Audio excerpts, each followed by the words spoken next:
So you wrote the book, Give Back the Pain, Emotional Healing Through Source Completion Therapy. Two initial questions. How did you become a writer, and what was the inspiration and intention of writing your book? Well, both the book and the therapy are the result of my work with adults who were abused when they were children. My original specialty when I graduated with my PhD was children, working with children directly.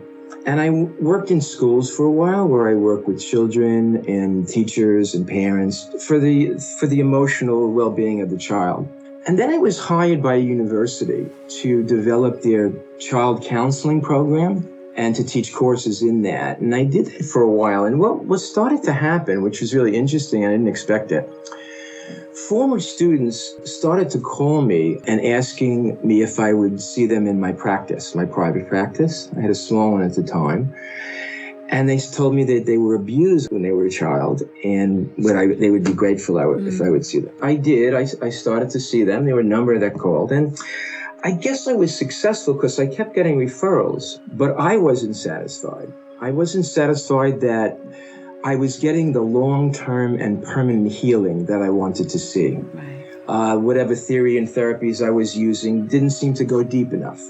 They didn't seem to be healing enough that I was satisfied with. So I kept seeing which things worked, which didn't. I explored a number of options and techniques.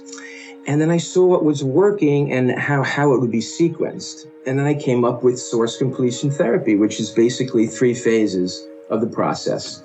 And I said, I have this down. I've worked with people and I've healed them greatly, but I wanted to share it with the world. So I wrote the book. Yeah, I'm glad you did. And I love the first one, the first phase, which is awareness.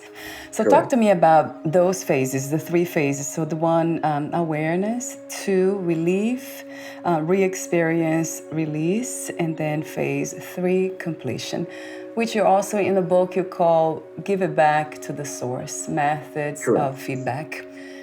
Sure. So we'll take the first phase. Yeah. Well, let me just go back to how come these are needed. As I said, a child who is abused has all those feelings. I've mentioned some of them: lonely and defective and feeling worthless and loved, empty and betrayed. Now, a child can't really process that. Their brain can't process the betrayal of trust that they give into their caregivers. So what happens is the brain stuffs and represses this betrayal. It stuffs it down to the subconscious. And there it stays until we bring it up and we do the work by awareness. Again, a lot of people, they don't know. Some don't remember because they've stuffed it so far down. And some just are aware that they were hurt somewhere along in their childhood. So in the first phase, the people learn to explore and examine and become aware of the main source of their dysfunctional behavior and their pain. Now, through a variety of methods like body awareness and dream interpretation, people are taught how to see what's being trapped in their subconscious and bring it up into their conscious. That's basically what happens. Let me explain something that happened regarding body awareness. This woman was referred to me. She had a tremendous rash all over her body, her face, her arms, her legs, her chest. They gave her, physical doctors gave her all sorts of salves, oral medications, and nothing was working. So she came into my office and I listened to her story and I just said, well, let's look underneath the skin and see what that's saying. What part of your body is screaming to you? She looked up at me, her jaw opened, and she says, no one ever asked me that. And she thought for a second, and she said, that's the poison that I still feel inside me from when my grandfather put me on his lap and started to touch me where he shouldn't. It's just festering inside of me. And she started to cry. And so we got to the source of that. And then we go further in the next phases. But that's an example of body language. Another example was a woman started working with me, and as I'm writing down the logistics of maybe her address, the first time she was there, her leg was shaking. She was shaking her foot and her leg. And I just asked her, what is your leg saying now and your foot? And she took a second and she says, I want to kick you. And I want to I want to kick you hard and I want to hurt you. And I say, I'm not fazed by this because I understand it. Yeah. So I'm not hurt. What I asked her is, well, how come? And she says, you're a man. And all you men want is one thing. You don't care about me. You don't care about my feelings or my thoughts or my existence. And then I say further, oh, well, who hurt you? And then we go into it. So that's just body language, example of body language and what happens there. Now, in the second phase, this phase now, once you have awareness of where your symptoms come from, it was basically who hurt you and how did they do it? You know, was it your mother, your father, your uncle, cousins? And they hurt, then where they hurt you, perhaps they hurt me in the bedroom. I found that you have to go back in time, basically, to relive that hurt through the use of things like hypnosis and self-hypnosis, which I teach the person to do themselves. They actually go back in time and they re-experience the abuse in vivid details. And then they're taught to focus then on their five senses as they experience the past in the present moment.